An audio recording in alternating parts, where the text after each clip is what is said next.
Good afternoon, everyone. Earlier this spring, we had provided submission to the federal government to take the carbon tax into the provincial realm and the submission that we had provided did exceed the minimum standards that the Supreme Court of Canada had put forward that the federal government would be able to backstop. So we did exceed that. It aligns with all of the initiatives that the Trudeau government has also approved for other provinces in the nation. And so we have since received an indication that the federal government will not be accepting Saskatchewan's submission. We view this as a very arbitrary and quite problematic denial for the province of Saskatchewan, as the federal government will not accept our submission on to replace the federal backstop with the provincial program here in Saskatchewan. We have long said that our province and industries like agriculture, mining, our energy industry are really part of the solution as we approach climate change in Saskatchewan, across Canada, and around the world. Our energy, our agriculture, our mining, our manufacturing companies are simply world leaders when it comes to reducing emissions and producing some of the most sustainable products available on Earth. They have very innovative solutions that they are putting into place to help achieve the very targets that our federal government has put forward. For instance, behind me is a zero-till machine utilizing Saskatchewan-based technology, actually built in Saskatchewan. And they continue to be produced right here in Saskatchewan, and not only sold to Saskatchewan or Western Canadian farmers, but sold to farmers all around the world. This is technology that ultimately does sequester carbon in our soils in this province and anywhere where these machines land and are utilized. This is just simply one example of the many hundreds of examples of what Saskatchewan people and Saskatchewan industry is doing to contribute to reducing our emissions on a global basis, and very proud of what Saskatchewan industry is doing. The Trudeau government has deliberate decision to continue to tax the hardworking people, the families, and the innovative industries such as Seedhawk, such as Bourgault, such as Seedmaster here in Saskatchewan is just simply not correct. The fact that the federal government will not consider this proposal from Saskatchewan for more than 2 years into the future is short-sighted. It'll continue to penalize the Saskatchewan people, Saskatchewan jobs, and penalize Saskatchewan people that are just simply trying to put the food on the table of people in this province and people around the world. So we will continue to exhaust every opportunity that we have to, yes, work with our federal government where we're able, but every opportunity that we have to ensure that we are protecting the Saskatchewan industries and Saskatchewan people here today. So disappointed with the arbitrary decision of the federal government in not accepting the proposal that we had put forward. It was a proposal that would allow us as Canada to meet the targets that we put forward. It was a proposal that exceeded the federal minimum standard that has been accepted in other provinces. And it was a proposal that would allow us ultimately to move forward with our industries on setting up a proper and effective carbon credit offset systems, and to ensure that we can really take steps forward in the global challenge with respect to climate change, but doing so in recognizing what Saskatchewan industry and Saskatchewan families are doing. So if there's any questions, I'd be happy to take those now. Beautiful day, isn't it?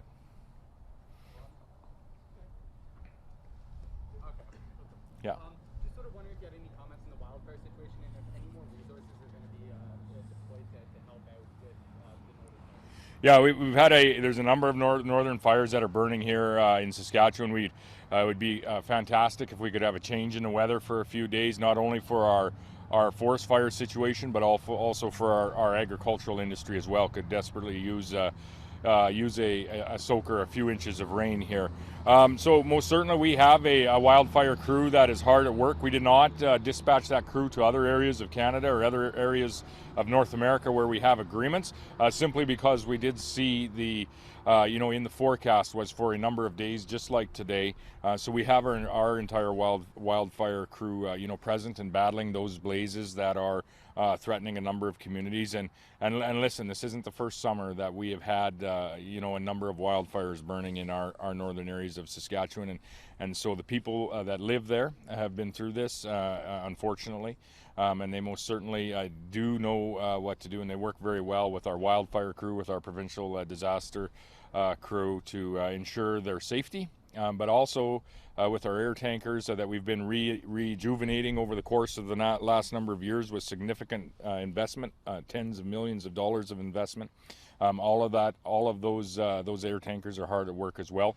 I think the effectiveness of the work that they do alongside with our ground firefighters is evident in and around the Cigar Lake area, where they worked very hard to ensure they were able to divert that fire around our uranium mine at Cigar Lake, and they do the same for people's homes and the same for communities in the north. So the resources are always available to battle our forest fires when they threaten our communities, threaten our homes in northern Saskatchewan, and this year is no different.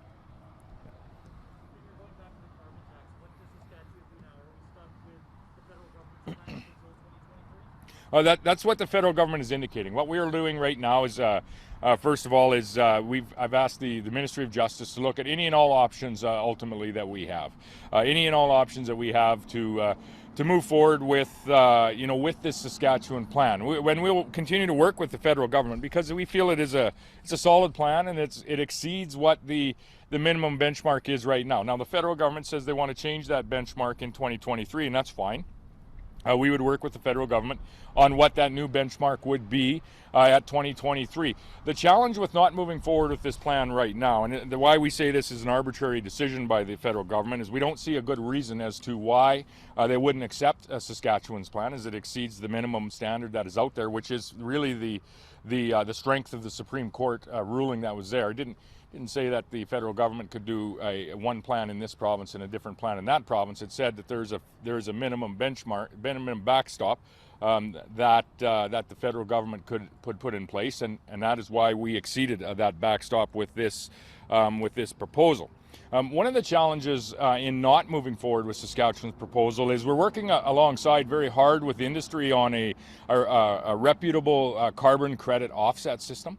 Understanding that's where we can recognize what a machine like this behind me actually does in the way of carbon sequestration for farmers that are using this machine in Saskatchewan in zero-till applications, but also for the manufacturers in Saskatchewan, of which there's about a half a dozen or better, that are also selling these machines all around the world. And where we have opportunities with our federal government is under the Article 6 of the Paris Accord, where we can actually have manufacturers that will sell these drills in Kazakhstan, in Eastern Europe, in Australia, in the United States, actually capture a portion of those carbon credits for a period of time, recognizing the innovation and technology and the contribution to climate change that this innovative piece of equipment does perform. There's many other opportunities just like that in industries beyond agriculture as well. And in order for us to move forward on that carbon offset plan within the province here, a reputable way to recognize the investment and the innovation of our industries, we ultimately want to be able to ensure that the carbon tax system that is in place is able to tap into that offset program. So we're concerned that this is going to delay the forthcoming of that credit offset program that we've been working on so very hard as well. And I think it's key really to the effort that we are all making in battling climate change around the world. Yes, lowering emissions, but also enhancing the opportunity to sequester more carbon in our soils, whether it be in enhanced oil recovery, for example, where there's similar types of technology that can be utilized around the world. And so I'll be meeting, for example, with the Mining Association later today to just discuss how we can move forward with respect to that offset system, to ensuring that we will be able in some way to move forward. It'll be more challenging by not having provincial control over the carbon tax system. Will you go back in court? Pardon me? Will we go back in court against the federal? Between provincial and federal? Well, what we would like to do is bring it all under the provincial system for the reasons that I had just put forward, so that we can, utilize the provincial system to the maximum advantage of Saskatchewan residents and Saskatchewan industries, and then come in alongside, for example, with our carbon offset system. So the goal would be not go back and forth. The goal would be to bring it under now that the Supreme Court has ruled. We've been working, we thought, collaboratively with the federal government on moving forward with a plan that exceeds that minimum backstop, which we did put forward. We expected it to be accepted, quite frankly. We're quite shocked that it isn't, and we don't understand why it wouldn't be. And we're willing to move forward in 2023 when they want to change the plan again. But the goal would be not to go back and forth. The goal most certainly would be to bring this all in under the provincial plan so that we can look at ways to recognize what we're doing here in this province, recognize and reward those people that are making the very best decisions around climate change in a more holistic way. So no, the plan would not to be go back and forth. Is there going to be any partnership with the other provinces? Oh, definitely. We have been and will continue to discuss, our submission and any steps that we may take from here, up to and including there may be, some legal action with respect to this, because the Supreme Court of Canada's ruling was that the federal government can put in place a minimum backstop.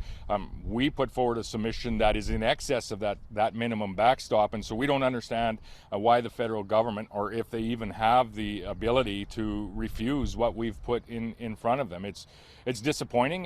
We call it an arbitrary decision. It's maybe a political decision with an election coming, but most certainly, it's not a decision that is in the best interest of climate change and taking real action on climate change. It's not the best decision with respect to enhancing the opportunities that Saskatchewan has, which I would put forward are many. And recognizing those opportunities so that we can really encourage, each and every farmer, not only in our province, to use a drill just like this, but people all around the world as well. So, a disappointing decision, and we're quite shocked with respect to why this decision is being made, in denying Saskatchewans this opportunity. In addition to this, in addition to everything I have said, and not understanding why the federal government is not accepting our submission, there's still over $60 million of the Low Carbon Economy Fund that we also asked for in our submission. That Saskatchewan, again, is the only province that has not received their share of the Low Carbon Economy Fund. And so we just don't quite understand the reasoning behind the Federal Minister of Environment, Mr. Wilkinson, who should know better, being from this province, grew up in this province. He should have some understanding of what actually occurs in agriculture and mining and in the energy industry in Saskatchewan. And so we're really quite baffled with respect to the reasoning behind the rejection of what we thought was a very collaborative effort with the federal government, and I haven't said that very often over the course of the last 5 years. This province working in good faith at the officials level in the federal government, receiving quite positive feedback at the officials level in the federal government that this would be a credible plan that could be accepted. And then from the Minister of Environment and the federal cabinet, not receiving that acceptance of this submission is really quite baffling and should be quite troubling for all Canadians.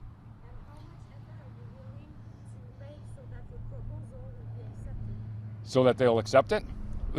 Well, first of all, we're here today. They should accept it. It exceeds the backstop that the minimum backstop that the Supreme Court of Canada had put forward where the federal government could move in if a province didn't. Well, what we were saying, we don't agree with this from the get-go, but with respect to the law of the land and the ruling of the Supreme Court, we have worked in good faith with the federal government to put forward a plan that is within the parameters, is above that federal backstop. This plan is higher than what is in operation today in New Brunswick. So we don't understand why it's not being accepted. We're going to research all of our options, up to and including any legal options we have, because we feel that this decision is directly contrary to what the Supreme Court of Canada has ruled. And so we don't understand why this decision was made in the way that it was. The officials in the work that we had done between the province of Saskatchewan and the federal government all the way through, all indications were that this was going to fall within those standards. And so it seems like a very political, arbitrary decision in the lead up to, quite frankly, what we all expect to be a federal election at some point in time this summer or fall. I don't have any other explanation. That would be a question best put to the Federal Minister of Environment as to why would you not accept a credible plan coming from Saskatchewan that's above the minimum backstop that you have the right to put in, a plan that is actually even above some of the other provincial plans that you have accepted already. So it's just a troubling day. You've not doing anything sooner, so you could be like New Brunswick today? Pardon me? You've not doing anything sooner, so you could be like New Brunswick? Oh, no, absolutely not. We, most certainly in this province, still, in many ways don't believe that this is in any way an effective way to battle climate change. This is an effective way to tax Canadians and to tax industries is ultimately what it is. And so what we are doing in light of the ruling of the Supreme Court of Canada is trying to put in place a plan that works for Saskatchewan industries that are not only building these machines behind me, but utilizing them in the agriculture industry. The same goes for our energy industry. And the same goes for families that are paying today in Saskatchewan about 9 cents a litre at the pumps here. So we most certainly feel that there's other ways that Saskatchewan, and we've always said this, that other ways that Saskatchewan can take real action and make a difference with respect to not only our carbon emissions but our carbon sequestration. We've done so in many industries with our output-based carbon pricing system. It has been in place. It's been a provincial system for some period of time. What the request was here, and maybe I'll just back up and explain exactly what the request was. It was a two-step request. In January, the request was to move Sask Power and Sask Energy under our output-based system, which has, for all intents and purposes, been part of this answer and not being looked at right now. The second piece was for the province to actually overtake the 9 cent gas, the consumer tax, the gas tax as well. Both, it appears, have been denied by the federal government. The power, bringing the power situation in under the provincial plan would be of great benefit to those, in particular, larger power users in the province, our mining industry, our energy industry. Many of these buildings that we see in the industrial area here of Saskatoon are large power users. Evraz Steel, a large employer, and we most certainly want to work with those industries on any opportunities that we have for self-generation, for example. We want to work with those industries on the innovative solutions they have on energy, electricity reduction, so that can be recognized in our parallel offset system. And so there's a lot of work that has to happen as we move forward, and not only in identifying how we can reduce our emissions, enhance our sequestration, but how we can ensure that we are accounting for that and receiving the appropriate credit in our industries for the innovation and the money, the investments that they ultimately are making to achieve that. So there's a number of things that are happening at the same time. By the federal government not accepting the provincial plan that has come forward, that we've put forward before them here over the course of the past few months, really is going to make some of that work challenging as it all comes together in unison. You mentioned this could be a political decision with the federal election on the horizon, but I think Saskatchewan voters were pretty clear that they didn't want the Liberal Party in Saskatchewan. So I don't understand how denying this request is political, because it doesn't really give any brownie points to voters in Saskatchewan. Yeah, I'm not sure. You know what? As to I say that, but with respect to why this decision would be made, I just have no idea. I'm really quite stymied by why the federal minister of environment, who again is from this province, would make a decision, denying a submission that is above the minimum standard, above where they have accepted from other provinces, and most certainly provides us a great opportunity in this province to move forward with this parallel offset system, to move forward with a number of initiatives on recognizing and making efforts and allowing companies like Waterstad to make investments in further technology that is only going to drive our emissions and our opportunities at addressing climate change lower. So I don't know what the precipitous is behind this decision. That's a question for the federal minister of environment or the prime minister himself. I'll be asking that question as well, because I just don't understand it. I can't think of another reason. There's an coming election. I don't know what the precipitous behind or the reasoning behind denying Saskatchewan their submission when it appears to be and is a very credible submission in excess of what other provinces have put forward.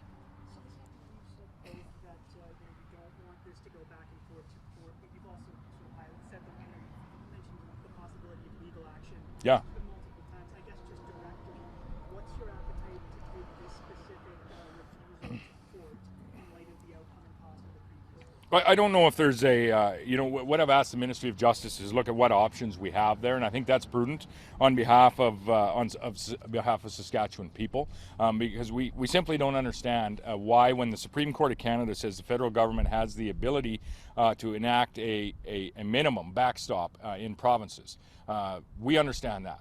We don't understand that as saying the federal government can accept a Plan A from New Brunswick, and when Saskatchewan comes along and offers Plan A plus 2%, the federal government can't reject that second offer. Then we don't understand how they can actually do that, and so it would appear that there is some precipitous for some direction potentially from a court, but I don't know that at this point in time. But our Ministry of Justice is looking into is there a precipitous for us ultimately to look at that. At the end of the day, what my wish would be is that the federal Minister of Environment would relook at this, say, you know what, Saskatchewan's submission is a strong submission. It maybe needs a tweak or two here. If so, we'll move forward with it. We work like we have been in good faith, with the federal government on whatever changes they want to make in 2023. But we do need this program to move forward so that we can we can bring the entire credit offset system to fruition, ensure that it's a credible credit offset system, ensure that we can invest the over $60 million in the low carbon economy fund back into initiatives in this province that will continue to reduce emissions, enhance sequestration, and so this is a disappointing day and one that I don't understand. Do you see any value? We're now halfway through 2021, roughly 2021 perhaps, especially when we're thinking about Yeah. implementing wind programs. Yeah. Probably not that far away. I guess is there any? Do you see any prudence at all to sort of, I guess, why implement a program now that you're going to be opening up? Right. Basis of Yeah. So the request didn't go in last week. The initial request on power and energy to bring that under the provincial output-based program went in January. The second request went in the first few days of May on the consumption gas tax. We're just hearing back from them late last week verbally, and then the federal government has moved forward with a more public announcement, I understand, yesterday. So the requests have been there, in the first quarter of this year, one of them in the first month of this year, to move forward on January 1st with, I believe, the power piece, and then the end of the fiscal year, which would be in the spring on the consumer tax. So the request was there in well enough advance for the federal government to have a good look at it, understand that it is in compliance with the Supreme Court of Canada decision, and it's just disappointing this week that we actually aren't all working together with the very best decisions on behalf of Canadians and behalf of the global citizens in what we can do to truly take action on climate change. There's no other reason for the federal government to make the decision that they did in denying these submissions that have been in for a number of months now. A question here from my colleague at CBC, Adam Hunter. When you announced the carbon pricing rebate at the gas pump plant in March, the federal minister said a New Brunswick style plan would likely not get approved. Sorry, I can't quite hear you. When you announced the carbon pricing rebate at the gas pump plant in March, the federal minister said the New Brunswick style plan would likely not get approval. This question is, are you surprised in the decision because the federal minister indicated they would not approve a New Brunswick style plan rebate? Well, they as a Supreme Court ruling they have to. They accepted the New Brunswick model. That then becomes the minimum standard as the Supreme Court ruling goes. Our offer is in excess of that standard that they have accepted in New Brunswick. We understand in 2023 the federal government may want to change that standard for everybody, but what we're saying is today you can't have one standard in New Brunswick and then a different standard for the people in Saskatchewan, have one standard in Eastern Canada and a different standard in Western Canada. We see this with other programs like equalization, for example, the fiscal stabilization program that we have. We most certainly should not be seeing it in our climate change action, understanding the effort that we are making in this province in industries like agriculture. We most certainly, and the Supreme Court of Canada was very clear. The federal government has the ability to enhance or to put in place a minimum backstop, but they don't have the ability to make that different in one part of Canada than it is in another part of Canada. And so that is our state of bewilderment here today, as we put forward very purposefully a submission that was in excess of what the minimum is in Canada, fully expecting the federal government to accept that, so that we could move forward with all of the other conversations with our Saskatchewan industries, recognizing the innovation and the investments that they are making. This is a positive for Saskatchewan industries. It's a positive to move from the federal to the provincial realm of this federally imposed carbon tax, but it's also a positive for those that want to partake seriously in the discussion about taking real action on climate change. And Saskatchewan industries are, and we want to ensure that if we have to have this system in place, as the Supreme Court of Canada says, we want to make sure that it's tailored so that Saskatchewan industries, Saskatchewan jobs are impacted to the least degree with the maximum amount of opportunity in actually achieving what we're setting out to achieve. The decision today doesn't help any of that. At the end of your tweet yesterday, you mentioned the federal child care funding. What was that about? What does this have to do with it? Carbon tax? Well, we've been working very closely with our federal government. You know, I would take note of last week, and we felt on a number of files in a very collaborative fashion. Last week, I was out with the Prime Minister and Chief Cadmus DeLorme at COSIS to be the first agreement to move forward in our child and family services here in Canada. Really, taking the next step of the federal government stepping into the interim funding role that they have, now understanding that they have passed Bill C-92 and are moving into that space. And so the federal government does need to now provide the funding for that child and family services in Indigenous communities and for Indigenous people. And so what we saw was, really a monumental step where the federal government was doing that first agreement in COSIS. Many more Indigenous nations across Canada, I'm sure, will now be looking at that agreement and mirroring it. So we've been trying to do that work and to work in good faith and collaboratively with our federal government on the Child and Family Services file, also on the child care initiatives that came forward in the federal budget with Minister Freeland's federal budget. We've been working in a very collaborative fashion to utilize and ensure that the allocation of funding for child care services in Saskatchewan will be of greatest benefit to all families in this province. We understand that British Columbia will be moving forward, or if they didn't already, moving forward with an agreement with the federal government, and we've been pushing to be next with that, quite frankly. And there's been some discussion about Saskatchewan's reluctance to work with the federal government on the child care funding, accessing that child care funding, and nothing could be further from the truth. We are making every effort to work very collaboratively with the federal government on the child care file as well. All along, we were working alongside those two files with this file here today to move forward, understanding the Supreme Court ruling. I've spoken enough times about our disagreements with respect to the carbon tax, but if the Supreme Court says that the federal government can implement a minimum backstop, I understand the law of the land, and we're going to do what we can and to make it as the greatest opportunity for Saskatchewan people. The decision that was made here this week with respect to denying what we thought was an extremely credible proposal and a generous proposal, quite frankly, given the history of our discussion with the federal government on the federally imposed carbon tax. We felt this was a very generous and credible proposal, and we just cannot, for the life of us, understand why they wouldn't want to move forward with Saskatchewan on this file.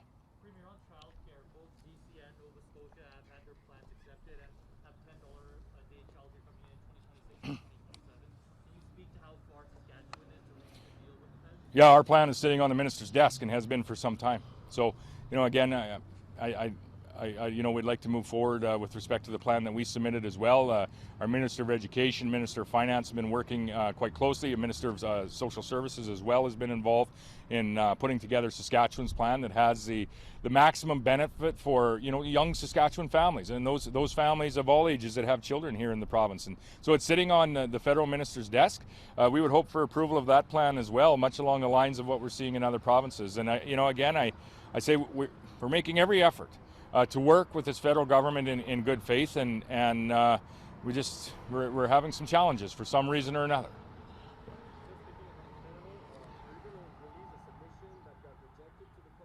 Pardon me? Still speaking about the federal, are you going to release the submission to the Fed that got rejected to the public and media? Yeah, the submission, we can release the details of that submission if it hasn't been already. I suspect it's probably already been released, but if it hasn't, most certainly we will release not only the submission to bring, the Sask Power, Sask Energy piece is fairly straightforward, bringing them in under the provincial output-based pricing standard. And the other piece that we had put forward is, I think it's just in the high, it's just under 9 cents, is really the minimum standard that is operating in Quebec. and we had put forward that we would, at least meet that immediately, and so there would be no reduction in the price today, and move forward with increases into the future as well. So we don't understand why it hasn't been accepted, but if the details aren't out, we'll certainly have those out. Quick question, wondering if there's any plans in place for assistance towards livestock producers who are facing drought-like conditions with this extreme heat? Yeah, we are actually having discussions with some of our livestock producers across the province on how we can expedite any crop insurance claims that are there, so that folks can go out and possibly hay those crops for their so that they do have feed coming into the next year. We're having discussions this week. The Minister of Agriculture, Minister of Finance have been in discussion with our stakeholders and looking historically at what where we are, what we've done in other years to support our ag producers. With respect to ad hoc programs, we've always said we won't be moving forward with any ad hoc programs, but most certainly looking at the suite of agricultural supports we have that have been enhanced this year, how we can ensure that we are as streamlined as possible with those programs, but ensuring that those programs are working to the maximum degree they can to support our agricultural producers here. As your previous question on forest fires, it would be a great wish of mine and many other Saskatchewan people to have a 2 or 3 day rain, a few inches across this province from corner to corner would help us out with the over 90 forest fires we have in the north, and the fact that each and every day our crops are taking a step backwards, most particularly in some areas in the south. Thank you, everybody. Beautiful day. Enjoy it. Jared's the one in the Puma shirt, right? Oh yeah.